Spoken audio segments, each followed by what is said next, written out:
মতাদর্শে ভিন্নতা থাকলেও ফ্যাসিস্ট আওয়ামী লীগের ফিরে আসা ঠেকাতে সব দল ঐক্যবদ্ধ, মন্তব্য সালাউদ্দিন আহমেদের।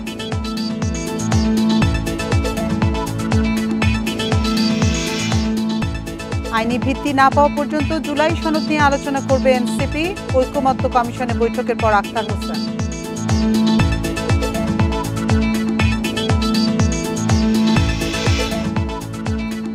নভেম্বরের মাঝামাঝি দেশে ফিরছেন বিএনপির ভারপ্রাপ্ত chairman Tarique Rahman, travel pass সহ প্রয়োজনীয় প্রস্তুতি।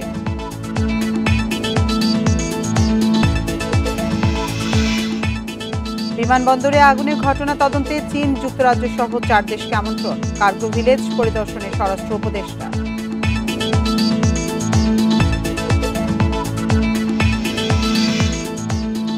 ব্রাহ্মণবাড়িয়ার বিরামপুরে দুই পক্ষের মধ্যে থেমে থেমে সংঘর্ষ, নিহত 1, আহত অন্তত 50 জন।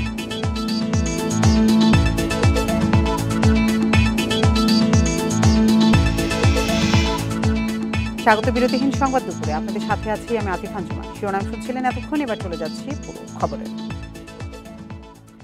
মত আদর্শে ভিন্নতা থাকলেও ফ্যাসিস্ট আওয়ামী লীগের ফিরে আসা ঠেকাতে সব দল ঐক্যবদ্ধ থাকবে, একথা বলেছেন বিএনপির স্থায়ী কমিটির সদস্য সালাউদ্দিন আহমেদ।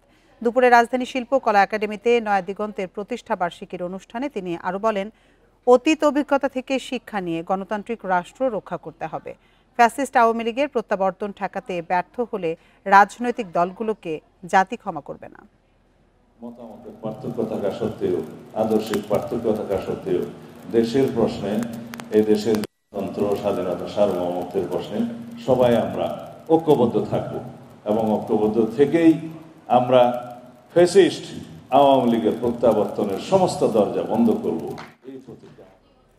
বিগত সরকার যে ভয়ের সংস্কৃতি চালু করেছিল তা তুলে আনা এখন গণমাধ্যমের দায়িত্ব বলে মন্তব্য করেছেন আন্তর্জাতিক অপরাধ ট্রাইব্যুনালের চিফ প্রসিকিউটর তাজুল ইসলাম।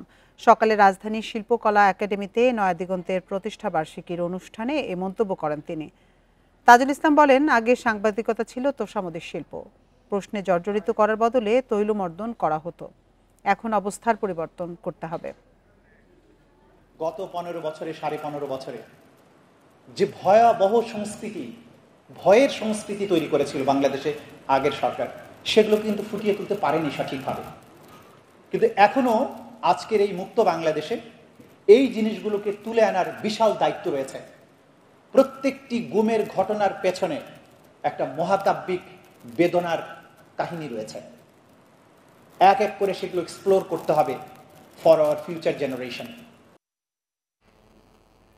জুলাই সনদের আইনি ভিত্তি না পাওয়া পর্যন্ত জাতীয় ঐকমত্য কমিশনের সাথে এনসিপির আলোচনা চলবে বলে জানিয়েছেন সদস্য সচিব আখতার হোসেন। দুপুরে জাতীয় সংসদ ভবনে বৈঠক শেষে একথা জানান তিনি। এর আগে সকাল 10টার দিকে শুরু হয় বৈঠক। এতে এনসিপির 5 সদস্যের প্রতিনিধি দলের নেতৃত্ব দেন সদস্য সচিব আখতার হোসেন। পরে তিনি বলেন, জুলাই সনদ স্বাক্ষর শুধু আনুষ্ঠানিকতা, তার বাস্তবায়নের ড্রাফট ও পরিধি জাতির কাছে উপস্থাপন করতে প্রধান উপদেষ্টার মাধ্যমে আদেশ জারি হওয়া উচিত। সনদকে 26-এর সংবিধান হিসেবে ঘোষণা করা দরকার এবং এর জন্য একটি পরিপূর্ণ আইনি ভিত্তি থাকা প্রয়োজন, নইলে এনসিপি সংগ্রাম চালিয়ে যাবে। এছাড়া আরপিওতে যেসব সংশোধন আনা হয়েছে তা ইতিবাচক, তবে সরকার যদি বিশেষ দলের পক্ষে কাজ করে তা স্বীকৃত হবে।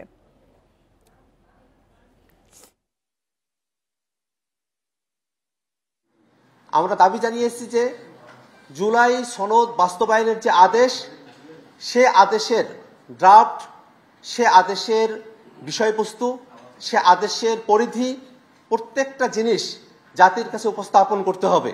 এই জুলাই সনদ সেটা জনগণের সার্বভৌম অভিপ্রায়ের অভিব্যক্তি হিসেবে ডক্টর মোহাম্মদ ইউনূস সরকার প্রধান হিসেবে এটাকে জারি করবেন। এ নিয়ে আলোচনা করতে আমাদের সঙ্গে যোগ দিচ্ছেন আমাদের সহকর্মী খালেদ রায়হান। খালেদ রায়হান, আমরা দেখেছি যে 10টায় ঐকমত্য কমিশনের সাথে এনসিপির বৈঠক শুরু হয়েছিল এবং সেটা দীর্ঘ সময় ধরে চলেছে, এবং বৈঠকের পর এনসিপির পক্ষ থেকে আখতার হোসেন সাংবাদিকদের ব্রিফ করেছেন। ব্রিফিংয়ে তিনি কি কি জানিয়েছেন আমাদের বিস্তারিত জানাবেন।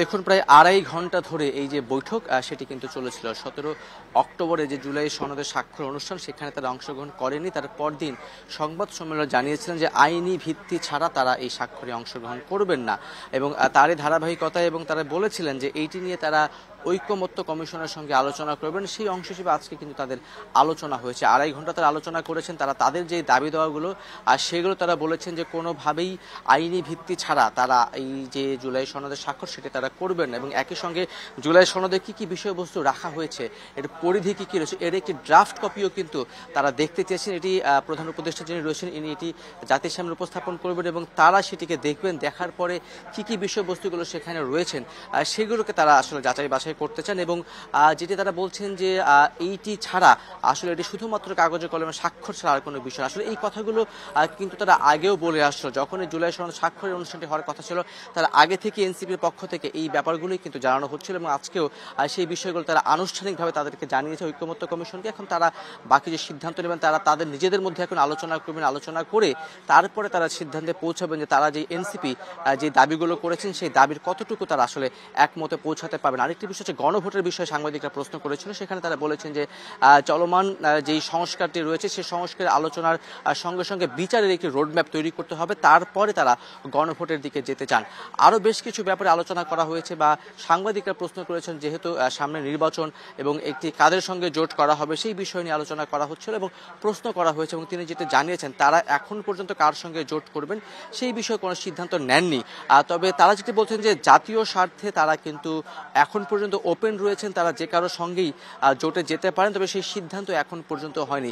যেহেতু যদিও দুটি বিষয়কে তারা আলাদা হিসেবে দেখছেন, এবং জুলাই সনদের ক্ষেত্রে তারা যেটি বলছেন এটি স্বাক্ষরিত হওয়ার পর এটি বাস্তবায়ন করার পর কিন্তু এটিকে সংবিধান 2026 সালের সংবিধান হিসেবে এটি নামকরণ করতে এবং সেটিও নিশ্চিত করতে হবে। মূলত আসলে যে কথাগুলো তারা আগে থেকে বলে আসছিলেন সেটি একটি আমি বলবো যে তারা যেটি বলছেন যে এখানে আখতার হোসেন সহ যে 5 জন প্রতিনিধি দল এসেছেন তারা এই বিষয় নিয়ে আলোচনা করেছেন এবং তাদের যে দাবিগুলো সেগুলো তারা বলেছেন। এবং ঐকমত্য কমিশন যদিও আজকে গণমাধ্যমের সঙ্গে কথা বলেননি, তবে ঐকমত্য কমিশন এনসিপিকে জানিয়েছে, এনসিপির প্রতিনিধি দলকে জানিয়েছেন যে তারা নিজেদের মধ্যে এই আলোচনাটা শেষ করে তারপরেই তারা সিদ্ধান্ত নেবেন, এবং তাদের যে দাবিগুলো আছে সেগুলো দাবিগুলো পূর্ণ হলে তারা তাদের যে স্বাক্ষর সেটি তারা করবেন।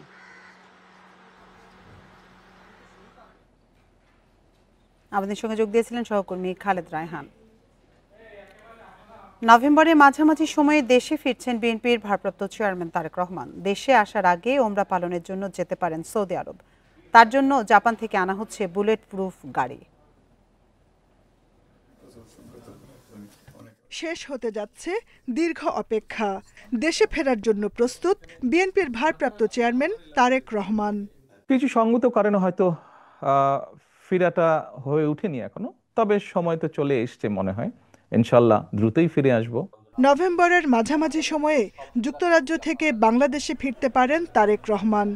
লন্ডনের হিথ্রো আন্তর্জাতিক বিমানবন্দর থেকে একটি বাণিজ্যিক ফ্লাইটে ঢাকায় ফেরার কথা রয়েছে তার। আমাদের দলের মাননীয় ভারপ্রাপ্ত চেয়ারম্যান খুব শিগগিরই দেশে পদার্পণ করতে হবে। আপনারা খুব শিগগির জানতে পারবেন নির্ধারিত তারিখ। আশা করি নভেম্বরের মধ্যেই তিনি ফিরবেন। লন্ডন থেকে ঢাকার উদ্দেশ্যে রওনা দেওয়ার আগে ওমরা পালনের জন্য সৌদি আরব যেতে পারেন তারেক রহমান। সেখানে তার সঙ্গে বিএনপির 2 জন জ্যেষ্ঠ নেতা ও পরিবারের সদস্যরা থাকবেন। আমাদের ভারপ্রাপ্ত চেয়ারম্যান এতদিন আসতে পারে নাই, তার বিরুদ্ধে কতগুলো মিথ্যা বানোয়াট মামলা ছিল। উচ্চতর আদালতে কিন্তু সেই মামলাগুলো বাতিল হয়ে যাচ্ছে। এখন মামলাগুলো যখন বাতিল হয়ে যাচ্ছে, আমার বিশ্বাস যে যত দ্রুত সম্ভব আমাদের ভারপ্রাপ্ত চেয়ারম্যান দেশে ফিরবেন। এটা একটা সম্ভাবনা, আমরাও আশা করি যে উনি নভেম্বর 7ই নভেম্বর একটা স্পেশাল ডে আমাদের জন্য, সবার জন্য, দেশের জন্য, জাতির জন্য। সো সেই ডেকে সামনে রেখে এনি সিদ্ধান্ত চলে আসতে পারে। নভেম্বর তো ডেফিনেটলি আমরা আশা করছি, বাকি তো আমি বলতে পারবো না, এক্স্যাক্টলি ডেটটা উনি চালাকে দিতে পারবে না। যুক্তরাজ্যে বাংলাদেশ হাইকমিশনের মাধ্যমে তারেক রহমানের ট্রাভেল পাস ইস্যু সহ প্রয়োজনীয় সব প্রক্রিয়া চলমান রয়েছে। Jahanara Parvin, Independent news, Dhaka. নিষেধাজ্ঞার 22 দিন পর আজ মধ্যরাত থেকে নদীতে মাছ শিকারের জন্য প্রস্তুতি নিচ্ছেন জেলেরা। নৌকা জাল মেরামত করে পদ্মা ও মেঘনা নদীতে মাছ ধরার জন্য প্রস্তুত তারা। মাছঘাটগুলোতে বেড়েছে ব্যস্ততা। 22 দিন নিষেধাজ্ঞার কারণে এবার গত বছরের চেয়ে মাছের উৎপাদন বাড়ার আশা করছেন মৎস্য কর্মকর্তারা। 25 অক্টোবর মধ্যরাত থেকে শেষ হচ্ছে মা ইলিশ রক্ষায় 22 দিনের নিষেধাজ্ঞা। নিষেধাজ্ঞা শেষে নদীতে মাছ ধরতে সব প্রস্তুতি শেষ করেছে চাঁদপুরের জেলেরা। মাছ ঘাটগুলোতেও বেড়েছে ব্যস্ততা। মাছ শিকারের জন্য প্রস্তুতি নিয়েছেন লক্ষ্মীপুরের জেলেরা। তবে অভিযানের সময় অনেক জেলে সরকারের বরাদ্দ করা চাল পাননি বলে অভিযোগ করেন। এ সময় মোবাইল কোর্টের মাধ্যমে অর্ধশতাধিক জেলেকে জেল জরিমানা করা হয়। যাগো কানে কানে গিরিস্তে আছে তারা পায়, কিন্তু আমরা যারা জেলে যারা কষ্ট করে খাই তারা অভাবী রয়ে গেছে। সরকারের জেলের যে ক্ষতিপূরণ দেয় এটি কোনো জেলে পায় না, এটি সাধারণ যারা নেতৃত্ব দেয় এরা বাগুরিয়া এরা খায়ালে। নৌকা জাল মেরামত করে পদ্মা ও মেঘনা নদীতে মাছ ধরার জন্য প্রস্তুত শরীয়তপুরের 26,000 জেলে। অভিযান শেষে কাঙ্ক্ষিত মাছ পাওয়ার আশা তাদের। 22 দিন সরকার অভিযান দিছে, আমরা নদীতে নামিনি। জাল এবং কি নৌকা আমরা ঠিক করতেছি, আশা করা যায় অনেক মাছ আমরা অভিযানের পর পাবো। নিষেধাজ্ঞার সময় নদীতে মাছ শিকার করতে দেয়া হয়নি, তাই এবার রেকর্ড পরিমাণে ইলিশ উৎপাদনের আশা করছে জেলা মৎস্য বিভাগ। অ্যাবাউট 50% ইলিশে ডিম ছেড়েছে। তো এবারও আমরা প্রত্যাশা করছি যেহেতু গতবারের সাথে মিলিয়েই এবার আমাদের আশ্বিনে বড় পূর্ণিমা থেকে মা ইলিশ কার্যক্রম শুরু হয়েছে। হয়তো আমরা 50% বা হয়তো তার কিছু 2% বা 5% প্লাস মাইনাস আমরা স্পেন্ট ইলিশ পাবো এবং ইলিশের ডিম ছাড়ার হারটা এরকমই হবে আশা করি। দীর্ঘদিন কর্মহীন থাকার পর আবারও সাগর ও নদীতে মাছ ধরতে নামবেন বরগুনা কুয়াকাটার জেলেরা। তবে সমুদ্রের জেলেদের মধ্যে রয়েছে জলদস্যু হামলার আশঙ্কা। তোলে কিন্তু সব মাছ ছোট মাছ মারিয়ে লাই, আমরা এনবে মাছ উৎপাদন বাড়াম আর হেরা এনবে কমাইবে সাগরে যাবে।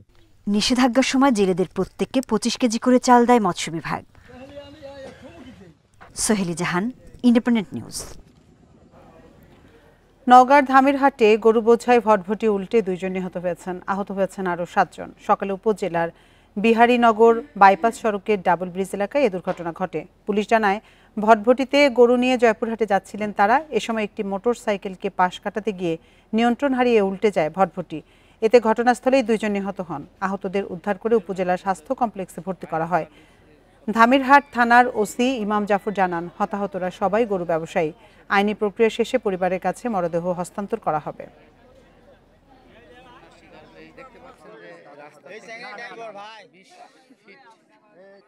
প্রাণ দিতে হলো এমনটি আমরা দেখেছি।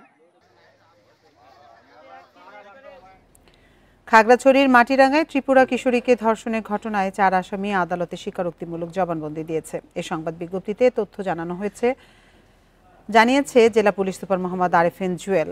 আসামিদের মধ্যে 2 জন বৃহস্পতিবার জ্যেষ্ঠ বিচারিক হাকিম আরিফুল ইসলাম এবং বাকি 2 জন শুক্রবার জ্যেষ্ঠ বিচারিক হাকিম শিমু সরকারের আদালতে 164 ধারায় জবানবন্দি দিয়েছে। এছাড়া ভুক্তভোগী কিশোরী স্বাস্থ্য পরীক্ষার পর আদালতে জবানবন্দি লিপিবদ্ধ করা হয়েছে। সোমবার রাতে ওই কিশোরী আত্মীয়ের সাথে স্থানীয় মন্দিরে পূজা দেখতে যায়। ওই সময় 4 তরুণ তাকে ডেকে নিয়ে ধর্ষণ করে। পরে স্থানীয়ভাবে বিষয়টি আপোষ মীমাংসার চেষ্টা করে ব্যর্থ হয়। থানায় মামলা দায়েরের পর গ্রেপ্তার করা হয় 4 জনকে।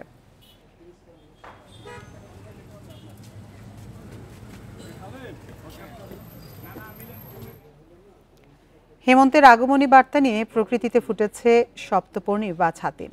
শীতের আগে রাজধানী সেজে উঠেছে ছাতিমের শুভ্রতায়, সৌরভের মৌতাতে। পার্ক এভিনিউতে শুভ্র ছাতিম ছড়াচ্ছে সৌরভের মৌতাত। কংক্রিটের জঙ্গলে প্রকৃতির এমন সৌন্দর্য উপভোগ করে মুগ্ধ নগরবাসী। বিকেলের নরম রোদ, ছোট হয়ে আসা দিন, কাশবনের বিবর্ণ রং বলে দিচ্ছে শরতের বিদায়। প্রকৃতিতে এখন শীতের আবাহন, তাই হেমন্তকে বলা হয় শীতের পূর্বরাগ। প্রকৃতিতে হেমন্তের আগমনী বার্তা দেয় সপ্তপর্ণী বা ছাতিম। তীব্র সৌরভে মাতোয়ারা করে রাখে চারপাশ। ছাতিম গাছ উঁচু হওয়ায় এর ঘ্রাণও অনেক দূরে ছড়ায়। ছাতিম যেন হেমন্তেরই ঘ্রাণ, রুক্ষ হেমন্তের যতটুকু পেলবতা তা যেন ছাতিমেরই দান। গ্রাম বাংলায় একসময় প্রচুর এ গাছ দেখা গেলেও অবাধে নিধনে কমেছে এর সংখ্যা। চীনের গুয়াংজু ও বাংলাদেশ সহ দক্ষিণ পূর্ব এশিয়ার দেশগুলোতে ছাতিমের আদি বাসভূমি।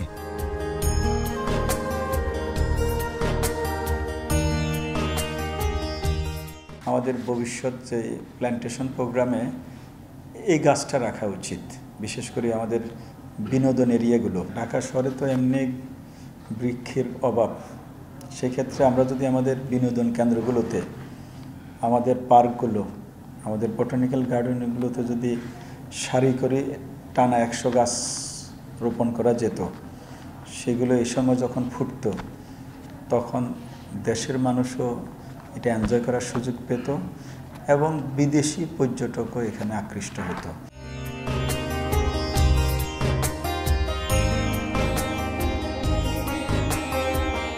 প্রকৃতি যখন কিছুটা ফুলশূন্য হয়ে পড়ে তখনই ফোটে ছাতিম। রাজধানীর মিরপুর জাতীয় উদ্যান, রমনা পার্ক, শাহবাগ, সোহরাওয়ার্দী উদ্যান, তেজগাঁও এলাকায় শোভা বাড়াচ্ছে সপ্তবর্ণী ছাতিম। Shahriar Anirban, independent news, Dhaka. আপনারা দেখছেন বিরতিহীন সংবাদ দুপুর। সংবাদে অন্যান্য খবরের সঙ্গে আরোতা থাকছে। ইসরায়েলের উপর অর্থনৈতিক ও অস্ত্র নিষেধাজ্ঞার আহ্বান তুরস্কের। গাজায় যুদ্ধবিরতি চুক্তি মানতে চাপ প্রয়োগের তাগিদ।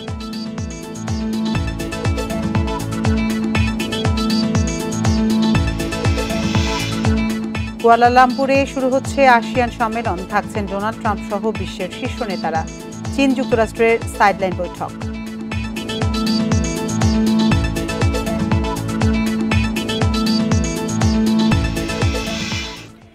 Institution of diploma engineers Bangladesh IDEB এর 44তম জাতীয় কাউন্সিল অধিবেশন অনুষ্ঠিত হয়েছে। রাজধানীর আইডিইবি হলে এই অনুষ্ঠানের আয়োজন করা হয়। আইডিইবির অধিবেশন মূলত সদস্যদের মধ্যে সংহতি ও স্বচ্ছ নেতৃত্ব প্রদানের লক্ষ্যে অনুষ্ঠিত হয়। উদ্বোধন অধিবেশনে প্রধান অতিথি ছিলেন জনপ্রশাসন মন্ত্রণালয়ের সিনিয়র এহসানুল হক। অনুষ্ঠানে বক্তারা বলেন, 5 আগস্টের পর থেকে অন্তর্বর্তীকালীন কমিটি আইডিইবির কার্যক্রম সুসংগঠিতভাবে পরিচালনা করছে। ডিসেম্বরে নির্বাচনের মাধ্যমে গঠিত নতুন কমিটি সব সদস্যের সঙ্গে মত বিনিময় করে আইডিইবির উন্নয়নে কার্যক্রম অব্যাহত রাখা হবে।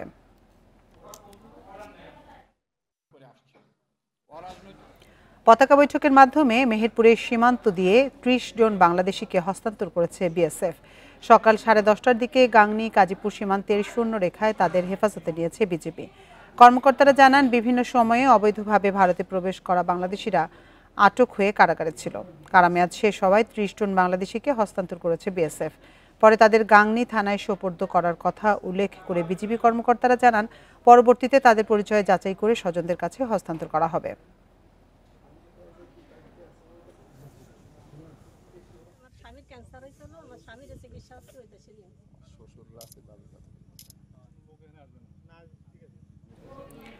পণ্যের মান খারাপ হওয়ায় বগুড়ায় তৈরি কৃষি ও অন্যান্য যন্ত্রপাতি আন্তর্জাতিক বাজার হারাচ্ছে। একই সাথে কাঁচামালের মূল্যবৃদ্ধি এবং চাহিদা কমে যাওয়ায় একের পর এক বন্ধ হয়ে যাচ্ছে ফাউন্ড্রি শিল্প। গত কয়েক বছরে এ খাতে কমেছে লেনদেনও। ফলে বগুড়ায় 2000 কোটি টাকার লাইট ইঞ্জিনিয়ারিং খাত এখন সংকটে। মাটি কাটা কোদাল, পেরেক আর দা বটির মতো হালকা কয়েক ধরনের লোহার তৈরি পণ্যের উৎপাদন বগুড়ায় শুরু হয় 60-এর দশকে। দেশ স্বাধীনের পর সহায়ক প্রতিষ্ঠান হিসেবে দাঁড়াতে শুরু করে ফাউন্ড্রি শিল্প। ফলে বগুড়ায় তৈরি কৃষি যন্ত্রপাতি দেশের মোট চাহিদার 70% পূরণ করে আসছে। একই সাথে আমদানি নির্ভরতা কমেছে লোহার তৈরি যন্ত্রপাতির। সেন্ট্রিফিউগাল পাম্প ও টিউবওয়েলের মতো কিছু পণ্য রপ্তানি শুরু হয় ভারত, নেপাল, ভুটান আর মিয়ানমারের মতো পার্শ্ববর্তী দেশে। তবে বর্তমানে এসব পণ্য বৈধ পথে শুধুমাত্র যাচ্ছে ভারতে। এছাড়া নানা অর্থনৈতিক চাপে গেল কয়েক বছরে বন্ধ হয়ে গেছে অন্তত 15টি কারখানা। সংশ্লিষ্টরা বলছেন, পণ্যের মান ধরে রাখতে পারেনি, তাই কমেছে দেশ বিদেশে এসব যন্ত্রপাতির চাহিদা। আমাদের যখন প্রোডাকশন কস্টিংটা বেড়ে যাচ্ছে, তখন ইন্ডিয়া এবং চায়না এই মার্কেটটা দখল করে নিচ্ছে।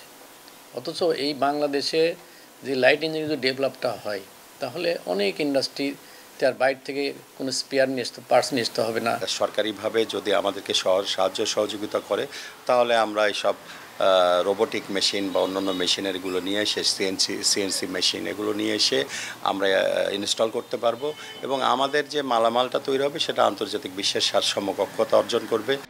তাদের মতে করোনা মহামারী, ডলারের মূল্য বৃদ্ধি আর রাশিয়া ইউক্রেন যুদ্ধের প্রভাবে এই সংকট তৈরি হয়েছে। একসময় এ খাতে বছরে প্রায় 2000 কোটি টাকার লেনদেন হলেও এখন তা নেমে এসেছে 1000 কোটি টাকায়।